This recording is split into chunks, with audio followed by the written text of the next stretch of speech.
You will never ascend to wealth, influence, or true power, not because opportunity evades you, but because your mind is imprisoned by the mediocrity of the masses.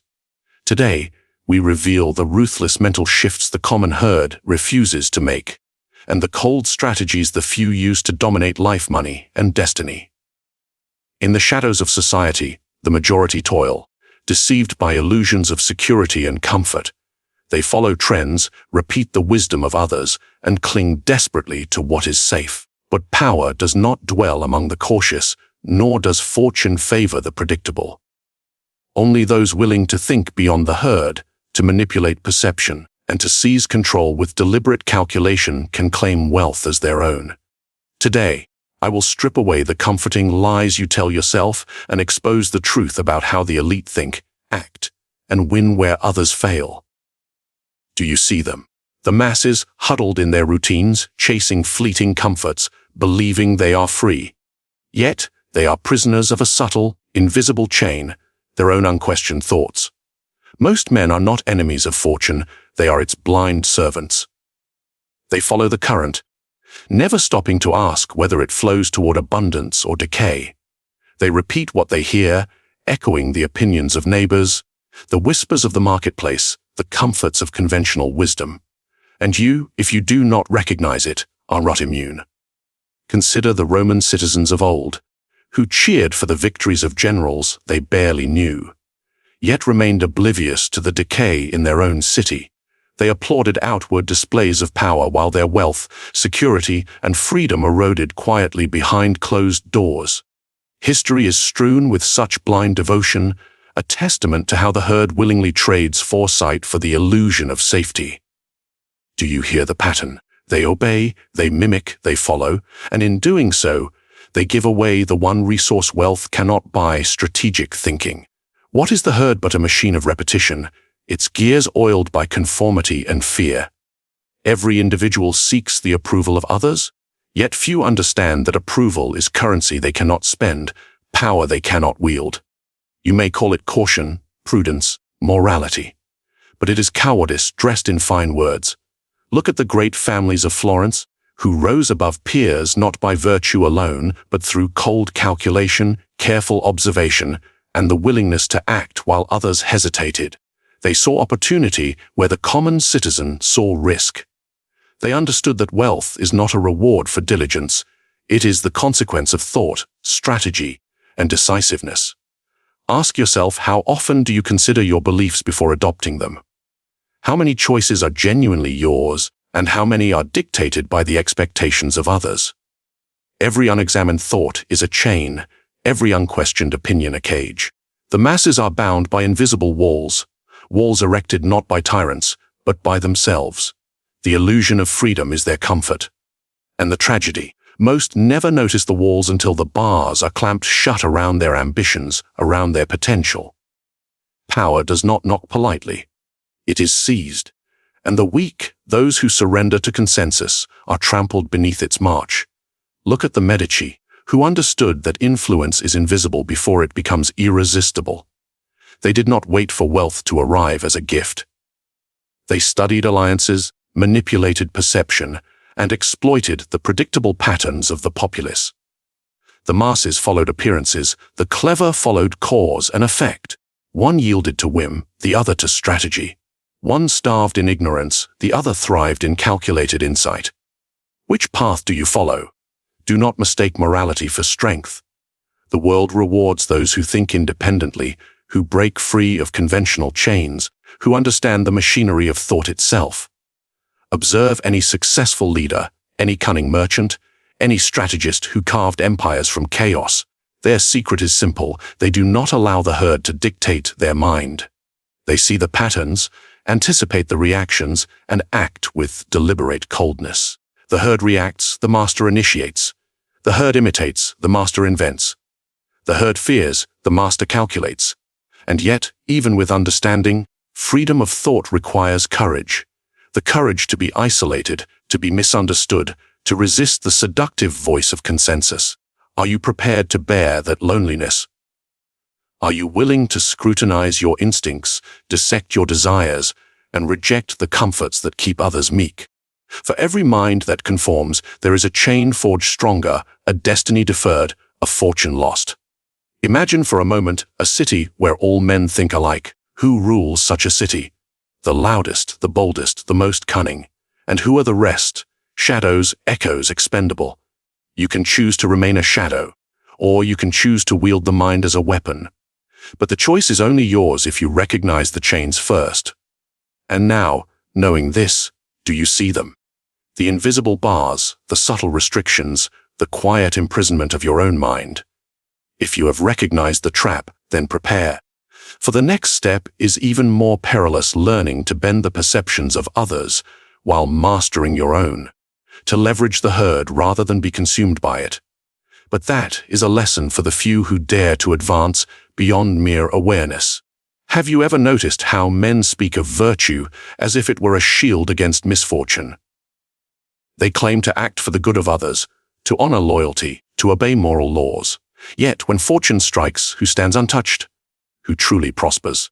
The answer is never the one who waits for righteousness to reward them, but the one who calculates his own advantage with deliberate precision. The pursuit of self-interest, when conducted with cunning and foresight, is not greed. It is mastery of the world around you. Consider the merchants of Venice, who amassed empires on the sea not through piety, but through shrewd calculation. They observed every competitor, measured every risk, and acted decisively when others hesitated. When a fleet of rivals threatened their trade, they did not appeal to honor or law. They bribed, they deceived, they shifted alliances like pieces on a chessboard. And when their schemes succeeded, it was not because they were better men, but because they understood the cold arithmetic of power. Fortune favors the deliberate, not the virtuous. Ask yourself, how often do you act with clarity about your own gain? How often do you allow loyalty, fear, or sentiment to cloud your judgment? Most men do not realize that morality is a tool, not a constraint. It is a lens through which others judge, a means to influence perception, a weapon to be wielded when advantageous. Julius Caesar knew this well. He did not conquer Gaul because he loved Rome more than others. He conquered it because he understood how to exploit the desires and fears of both his enemies and his own men. He made loyalty profitable, fear manageable, and opportunity unavoidable. That is the essence of strategic self-interest. Do you see how the common man misunderstands self-interest as selfishness? He confuses restraint with virtue, inaction with morality. He fears being seen as manipulative, yet manipulation is the very engine of control, the mechanism by which empires are built and maintained. When a prince or merchant calculates risk, leverages perception, and positions advantage, he is not evil, he is effective. And effectiveness is the currency of influence, the only measure that the world respects. History offers endless examples of those who harnessed their self-interest with brilliance. Consider the Medici, who navigated the treacherous streets of Florence not by pleasing everyone, but by creating networks of obligation, fear, and dependency. They rewarded allies selectively, punished threats subtly, and made power itself a tool to secure wealth and dominance. Every action served a purpose. Every smile, every coin, every favor was calculated. And every day, the masses, those who clung to moral certainty, wondered why their fortunes stagnated while the cunning prospered. Do you wish to remain among the stagnant, or do you wish to act with intentionality where others act blindly? Let us not romanticize this pursuit. Self-interest, properly applied, is not indulgence. It is discipline.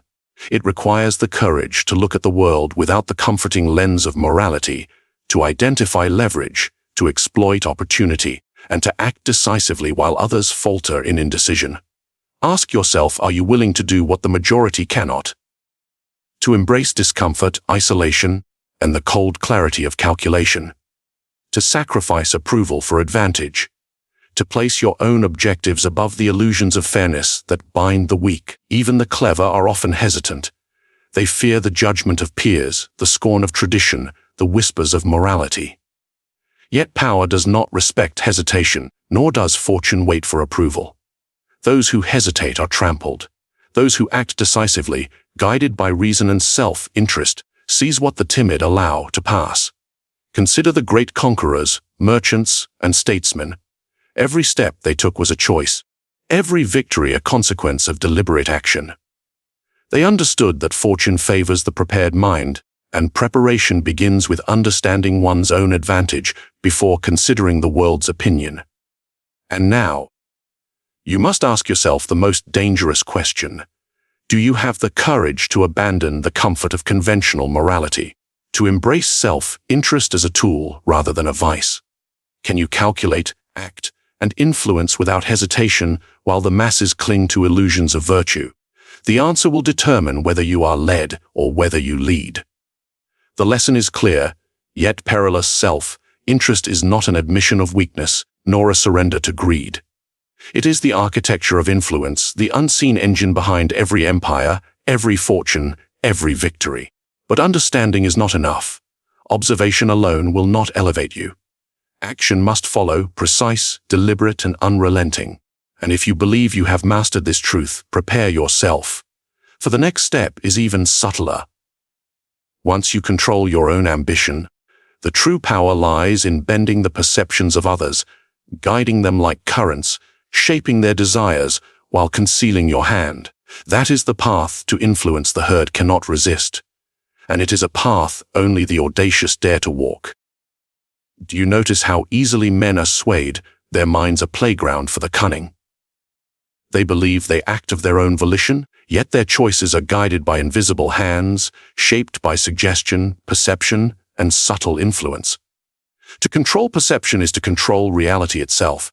When you understand this, you do not merely participate in the world, you shape it. You do not react to fortune, you bend it. Consider the courts of Renaissance Italy, where appearances were weaponized as skillfully as swords. A word whispered at the right moment, a gesture made with precision, could topple a rival more surely than armies ever could. Princes and merchants alike understood this principle. Perception, once molded, dictates behavior. People act according to what they believe to be true, not what is true. And if you can guide belief, you guide action. Ask yourself, how often have you been deceived by appearances? How often have others manipulated your expectations while you remained unaware? Look at the Medici again, not merely as financiers, but as masters of perception. They did not rely solely on wealth to command loyalty. They created the illusion of omnipotence. They rewarded allies in ways that made allegiance appear advantageous, punished rivals subtly so that fear spread without open conflict, and cultivated an image of inevitability so that resistance seemed futile. Those who saw only the surface believed they were free actors. Those who saw deeper understood they were caught in a web of subtle control. Which would you rather be, the spider or the fly? Perception is not merely external, it begins within. To influence others, you must first master your own presentation, your demeanor, your speech, your reactions. A leader who is visibly shaken invites manipulation. One who is serene, deliberate, and deliberate in every expression creates obedience without force. Julius Caesar understood this well when he crossed the Rubicon. He did not merely assert authority. He demonstrated certainty, poise, and inevitability. Those who witnessed it perceived his command as destiny, and they followed, willingly or out of fear. Do you see the subtle truth? People do not follow facts, they follow conviction. They do not obey reason, they obey belief. Your challenge, then, is to become the architect of belief. To plant ideas in such a way that others act according to the script you write in silence. To make obedience feel like choice, to make loyalty seem voluntary, to make fear appear rational. The masses never realize they are being guided. They only see the outcomes, and they assume inevitability. Even merchants have applied this principle. Consider the great trading houses, who manipulated markets through rumors, carefully timed disclosures, and subtle gestures that suggested scarcity or abundance. They did not coerce, they suggested. They did not command, they framed perception. And through these invisible currents, they moved mountains of wealth, while others struggled to react to the tide.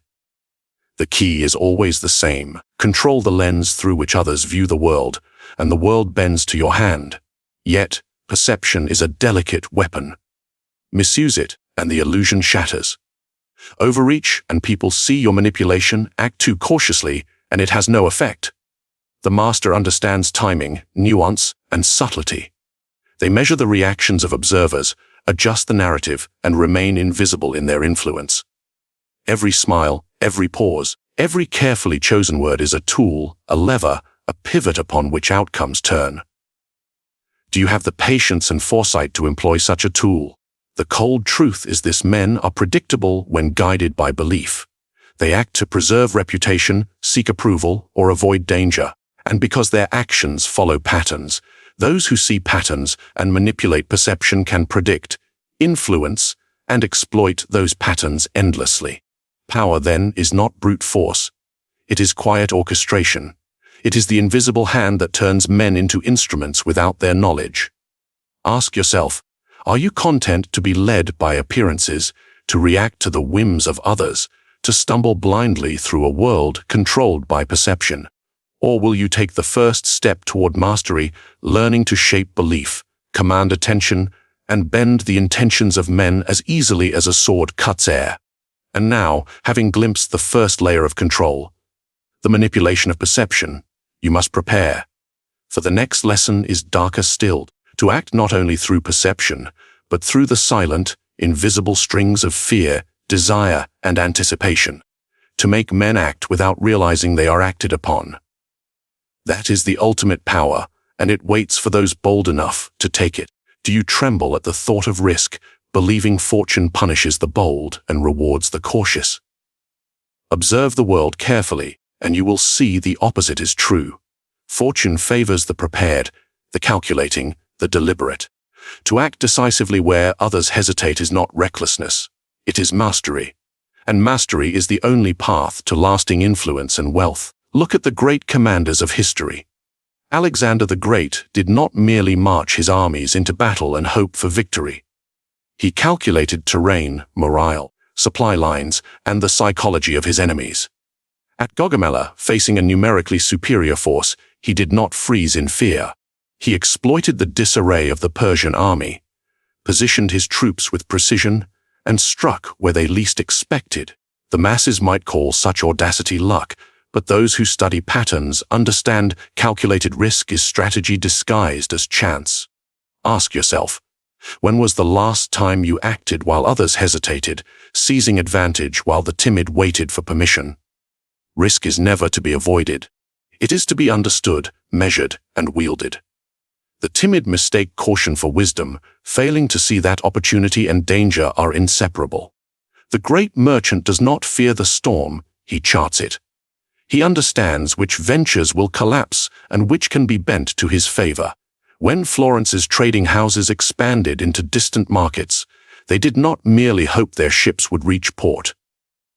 They assessed political climates, rival competition, and human greed, turning uncertainty into leverage. Fortune yielded not to fear, but to calculation. Consider the Roman statesmen who navigated the treacherous politics of the Senate. Cicero, brilliant as he was, hesitated at critical moments. Caesar, audacious and precise, struck decisively. One succumbed to caution, the other to opportunity. One became a footnote, the other immortalized. The lesson is unyielding hesitation is fatal, and measured audacity is the instrument of power. Can you see where hesitation has cost you, where fear disguised as prudence has allowed another to claim what could have been yours? But risk alone is not enough. Blind courage is a fool's folly. Calculated risk demands understanding, foresight, and the ability to read human nature. Do you comprehend the desires, fears, and likely actions of those around you? Do you know which levers to pull, which alliances to forge, which threats to neutralize quietly? Every decision carries consequences, every movement shifts the balance. The masses stumble blindly. The strategist navigates with invisible threads guiding every step. Even the great conquerors knew this principle. Genghis Khan did not sweep across Asia by mere ferocity. He studied terrain, enemy formations, climate, and the psychological patterns of entire nations. He struck with precision, exploiting panic, rumor, and fear as effectively as arrows and cavalry. Every risk he took was calculated. Every battle weighed for maximum gain. And yet, the world often attributes his success to luck rather than insight. Do not be deceived. There is no luck in mastery, only calculation executed with courage.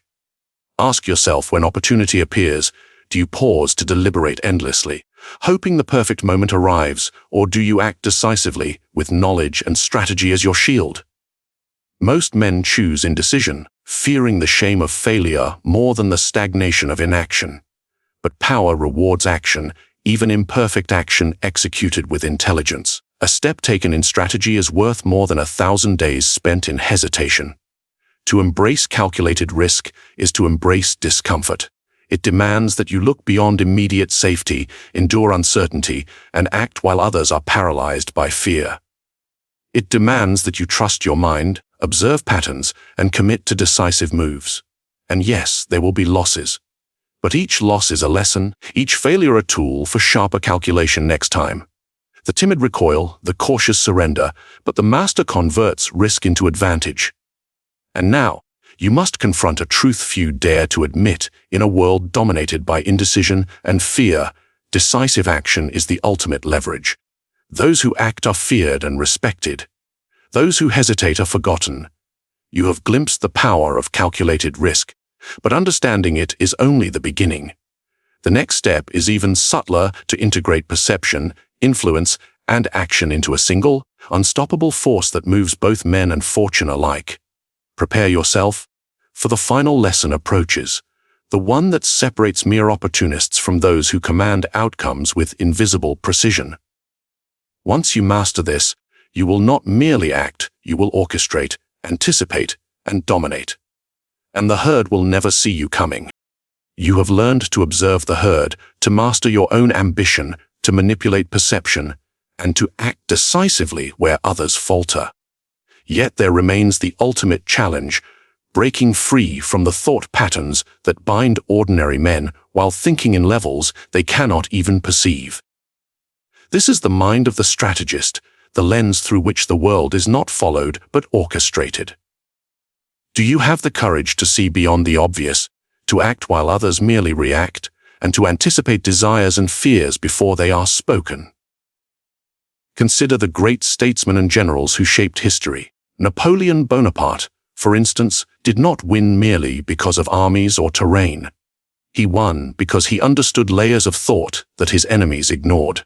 He anticipated political reactions, public sentiment, and the fragile egos of opposing commanders. He moved through chessboards of nations with clarity while his enemies scrambled over pawns, blinded by their own routines. Ask yourself, are you content to live at the level of pawns, reacting to events, or will you rise to the board itself, controlling movements before they occur? The masses are prisoners of linear thinking. Cause follows effect, and effect follows reaction. They see only what is immediate. But wealth, power, and influence are rarely born from immediate circumstances. They arise in the space between observation and anticipation.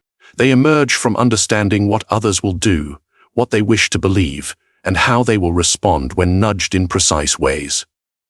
This is not speculation. It is calculation executed with patience and cold attention. Can you read the undercurrents of human behavior, or do you float aimlessly on the surface with the crowd?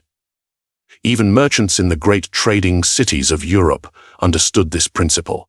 They did not wait for prices to change. They studied trends, political alliances, and the psychology of buyers and rivals. A single subtle suggestion, a rumor planted at the correct moment, could shift perception and profit immensely. The masses would act according to the manipulated information, believing they were in control, while the strategists silently dictated outcomes. Do you grasp how powerful this is? Influence without confrontation, control without apparent effort, victory while others remain unaware. And yet, thinking in levels requires vigilance. It requires that you analyze motives, anticipate deception, and constantly recalibrate your understanding of both allies and adversaries. How often have you misjudged someone's intentions? How often have you acted assuming honesty, only to discover manipulation? The elite succeed precisely because they operate several layers above this non-linear mindset. They predict, preempt, and shape behavior before it manifests. They make others dance, unaware they are being guided. History is rich with examples. Consider the intrigue of Renaissance courts, alliances formed and broken not by force, but by anticipation of reactions, by preempting desires and fears. One move ahead, two moves ahead. Those who failed to think in levels were marginalized, exiled, or eliminated.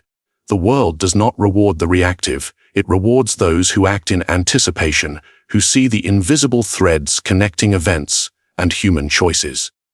Are you prepared to see these threads, or will you remain a puppet of circumstance? Even psychological mastery alone is insufficient without discipline. You must resist the pull of conventional thought, the seductive comfort of the majority's logic. The crowd prefers simplicity. It fears complexity and subtlety. To navigate the world several layers deep, you must embrace discomfort, complexity, and the solitude of observation. You must willingly see truths that unsettle, anticipate outcomes that frighten, and manipulate circumstances that others cannot even perceive. Every step you take must be measured, deliberate, and executed with clarity. And now, having glimpsed the mechanics of higher-level thought, you face the final question: will you remain among the reactive, the followers, the blind participants in a game you can barely perceive? Or will you ascend to the level where you predict, manipulate, and direct, turning the chaos of human behavior into your instrument? The difference is stark. One path leads to obscurity, the other to mastery. The lesson is clear yet relentless. Most men never rise above the herd because they refuse to think in layers. They act without anticipation, react without strategy, and surrender their minds to circumstance. But for those willing to master this subtle art, the world bends to intention. The final stage awaits, where thought, action, and influence converge, creating a force so precise, so deliberate, that the herd is powerless to resist. And the question remains: are you ready to step beyond reaction, to see the invisible, and to act with the foresight and control few dare to wield? Because once you do, nothing, and no one, will move without your calculation having already shaped it. Power lies not in brute force. It lies in the invisible, the unnoticed, the subtle movements that bend men's actions without their awareness. The herd believes itself free, yet it dances to scripts written by those who see the layers they cannot. Control is not coercion. It is influence disguised as choice. It is planting ideas, anticipating reactions, and guiding perception so deftly that obedience feels voluntary. This is the art the weak mistake for luck, the timid mistake for morality, and the naive mistake for destiny. Ask yourself, are you content to follow the herd, or will you rise to the level where your thoughts shape the actions of others? Where your strategy unfolds before men even recognize it, the knowledge is yours. The question is whether you will act. Comment below, reveal your thoughts, or challenge your own understanding. Subscribe, if you dare, for more strategies that turn the masses into instruments of your will. And share this video, so others may glimpse what most will never see, and so your own power may grow in silence.